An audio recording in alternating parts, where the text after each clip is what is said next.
महादेव शिव एक ऐसे प्राणी हैं जिनका वर्णन एक महायोगी, गृहस्थ, तपस्वी, अघोरी, नर्तक और कई अन्य अलग अलग तरीकों से किया जाता है।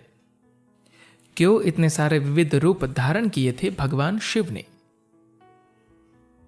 अगर किसी एक व्यक्ति में इस सृष्टि की सारी विशेषताओं का जटिल मिश्रण मिलता है तो वह शिव है। अगर आपने शिव को स्वीकार कर लिया तो आप जीवन से परे जा सकते हैं। आमतौर पर पूरी दुनिया में लोग जिसे भी देवीय या दिव्य मानते हैं उसका वर्णन हमेशा अच्छे रूप में ही करते हैं। लेकिन अगर आप शिव पुराण को पूरा पढ़े तो आपको उसमें कहीं भी शिव का उल्लेख अच्छे या बुरे के तौर पर नहीं मिलेगा। उनका जिक्र सुंदर मूर्ति के तौर पर हुआ है, जिसका मतलब सबसे सुंदर है, लेकिन इसी के साथ शिव से ज्यादा भयावह भी कोई और नहीं हो सकता। जो सबसे खराब चित्रण संभव हो वह भी उनके लिए मिलता है। शिव के बारे में यहां तक कहा जाता है कि वह अपने शरीर पर मानव मल मलकर घूमते हैं। उन्होंने किसी भी सीमा तक जाकर हर वो काम किया जिसके बारे में कोई इंसान कभी सोच भी नहीं सकता था। अगर किसी एक व्यक्ति में इस सृष्टि की सारी विशेषताओं का जटिल मिश्रण मिलता है तो वह शिव है।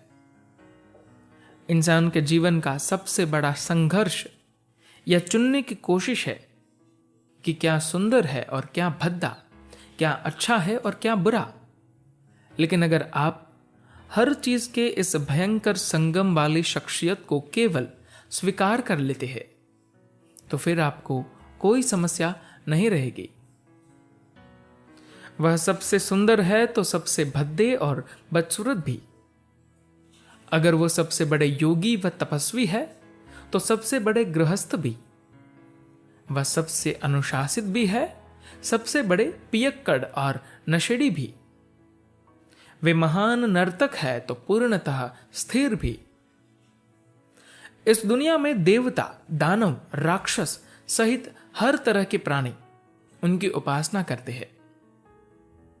शिव के बारे में तमाम हजम न होने वाली कहानियों व तथ्यों को तथाकथित मानव सभ्यता ने अपनी सुविधा से हटा दिया, लेकिन इन्हीं में शिव का सार निहित है।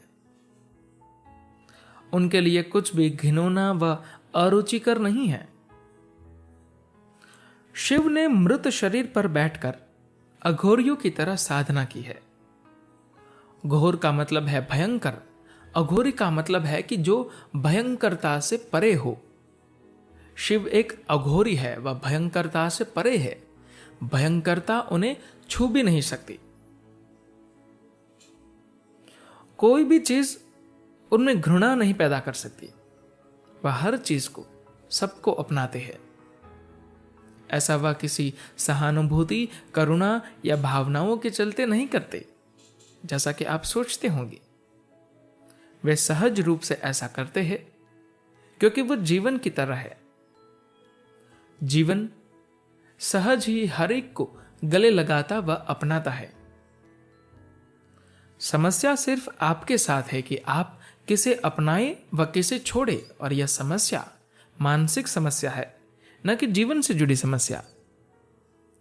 यहां तक कि अगर आपका दुश्मन भी आपके बगल में बैठा है तो आपके भीतर मौजूद जीवन को उससे भी कोई दिक्कत नहीं होगी। आपका दुश्मन जो सांस छोड़ता है उसे आप लेते हैं। आपके दोस्त द्वारा छोड़ी गई सांसें आपके दुश्मन द्वारा छोड़ी गई सांसों से बेहतर नहीं होती है। दिक्कत सिर्फ मानसिक या कहे मनोवैज्ञानिक स्तर पर है। अस्तित्व के स्तर पर देखा जाए तो कोई समस्या नहीं है। एक अघोरी कभी भी प्रेम की अवस्था में नहीं रहता है। दुनिया के इस हिस्से की आध्यात्मिक प्रक्रिया ने कभी भी आपको प्रेम करना, दयालु या करुणामय होना नहीं सिखाया। यह इन भावों को आध्यात्मिक नहीं बल्कि सामाजिक मानता है। दयालु होना और अपने आसपास के लोगों को देखकर मुस्कुराना पारिवारिक व सामाजिक शिष्टाचार है। एक इंसान में इतनी समझ तो होनी ही चाहिए। इसलिए यहां किसी ने सोचा ही नहीं कि यह चीजें भी सिखानी जरूरी है। एक अघोरी जब इस अस्तित्व को अपनाता है तो वह उसे प्रेम के चलते नहीं अपनाता। वह इतना सतही या कहे उथला नहीं है, बल्कि वह जीवन को अपनाता है। वह अपने भोजन और मल को एक ही तरह से देखता है। उसके लिए जिंदा और मरे हुए शरीर में कोई अंतर नहीं है। वह एक सजी सवरी देह और व्यक्ति को उसी भाव से देखता है जैसे एक सड़े हुए शरीर को। इसकी सीधी सी वजह यह है कि वह पूरी तरह से जीवन बन जाना चाहता है। वह अपनी दिमागी या मानसिक सोचों के जाल में नहीं फंसना चाहता। धन्यवाद।